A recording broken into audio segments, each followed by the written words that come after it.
whether or not anyone was allergic to any specific item, which then we would have to either substitute them out or change the products that we used. We conducted the taste experiment first, and then the site experiment, and then after those two were done, they left the room and took the survey. Once that was completed, we gathered our surveys and the data from the site and taste test and recorded our results. Okay, for the first food group, we have the Phillips and the Tutti Frutti. As you can see, 10 out of the 15 participants were able to accurately distinguish between the two, which means that they guessed that the name brand one was the name brand one and that the generic brand one was the generic brand one. The results were similar for the taste and the site for this food group. As you can see on the second food group, which is the wheat thins and the thin wheats, the data is the same. The participants, it wasn't the same participants that guessed correctly, but it was the same number of participants that guessed correctly. For the Frosted Flakes and the Frosted Flakes, 8 out of the 15 were able to accurately distinguish between the two, while 7 out of the 15 were unable to accurately distinguish between the two. This leads us to believe that this food group was difficult for our participants because it was so close. For the site test, 10 out of the 15 were able, and 5 out of the 15 were unable. For the Pepsi and the Sam's Cola, 7 of the 15 were able, and 8 of the 15 were unable, which leads us to believe that this taste test was difficult for the participants. For the site test, 6 of the 15 were able, and 9 of the 15 were unable. 11 of the 15 participants said on the survey that they believe name brand products would be, they would prefer name brand products over generic brand products. And then 8 of the 15 participants said that they believe that name brand products were more nutritional or healthy for them than generic brand products would have been. When asked on a scale from 1 to 10, how likely were they to read the nutritional values on the boxes or packages when they buy food, the most common number reported was 7. And also, when asked to estimate prices for name brand products and generic brand products, on average, they guessed that the name brand products cost 43% more than the generic brand products prices. For the discussion application, we had recession and depression, so depending on someone's economic status or their available income, this might affect their decision on whether or not they buy the name brand or the private brand. Generation, most kids don't buy groceries and they don't have enough to buy it, so their parents buy the groceries for them, which will in turn affect what groceries they buy for their children. Depending on the store, the prices may vary, so whether or not you go to Target or Dillon's or Walmart, that might also affect your choice when selecting a brand. And through television, kids see many things, namely commercials. We have Tony the Tiger and the Fruit Person, Birds, whatever you want to call that.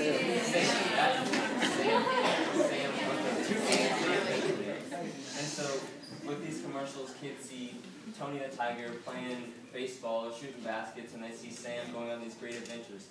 This influences these kids to decide that they want to go to the store and they want to go buy these great cereals because they want to play baseball like Tony, or they want to go on these giant adventures that Sam does. So these also have a dramatic effect on what these people buy. Some improvements for our experiment. We could have had a larger sample size. The numbers were close between the different trials. We could have selected a variety of products. In this experiment, we had 2 cereal products, and we could have added another category. In conclusion, throughout our experiment, we heard these 4 different phrases. They taste the same. I know what this is. They look the same. They're different prices. They taste the same shows that many people can't distinguish the difference between the 2 products. So Frosted Flakes and Frosted Flakes, while they might have the same name, they both also have the same taste. I know what this is shows that throughout these people's lives, they've eaten these cereals countless times, allowing them to know instantly what it is within a fraction of a second after they've eaten it.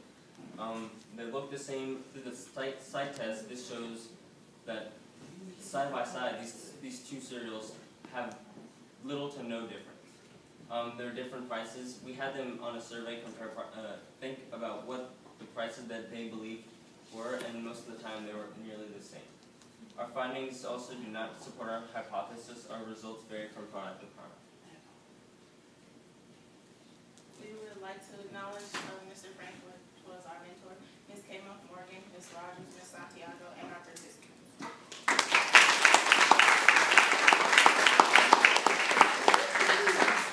Does anyone have questions? Ms. Morgan?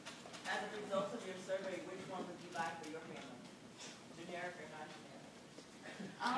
Peyton. Why would you ask me? Okay, so, for me, probably I would go with the name brand just because of, I mean, difference-wise, there are some differences, but at the same time, they're not. Generic brand are typically a little bit cheaper, but because of the fact through commercials, and it's more of a personal thing, your kids won't see commercials on name brand or generic brand products, so they're not going to ask for that. So personally, I would stick with the generic brand or the name brand. My bad.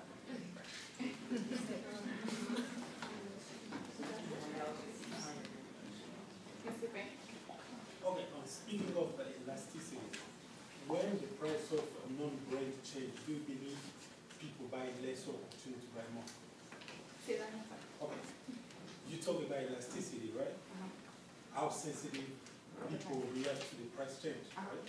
So, not the non-brand, like, let's say, Kroger product, if the price change, do you think people will still buy more or they will react to the price change?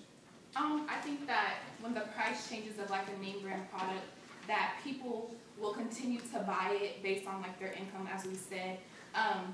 Basically, they'll buy it because it's branded and it's a well-known product and everything like that. But then, like, when the economy gets rough and times get hard, and then people don't have enough money, like, to support their families, and they have to still eat, then they might go to the generic product just as an alternative or a substitute. So I think they was like, yes, Mr. Did you guys calculate unit price for any of this? The unit prices, how much it costs per ounce of soda or cereal or? No, we Depends didn't. on how much quantity you get.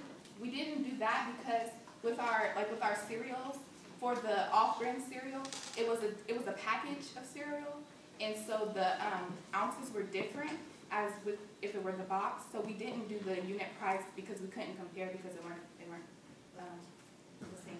That's why you probably should have done unit price, because if you buy a jumbo bag, it costs $5 and a small box costs $3, they could actually be the same price. On the surveys, there were pictures of the items, and they were the same quantities on the surveys. But on the taste test and the sight test, they were not, it was like a blind study. They didn't see the packages, they just saw the bones. Okay. That's it for our questions.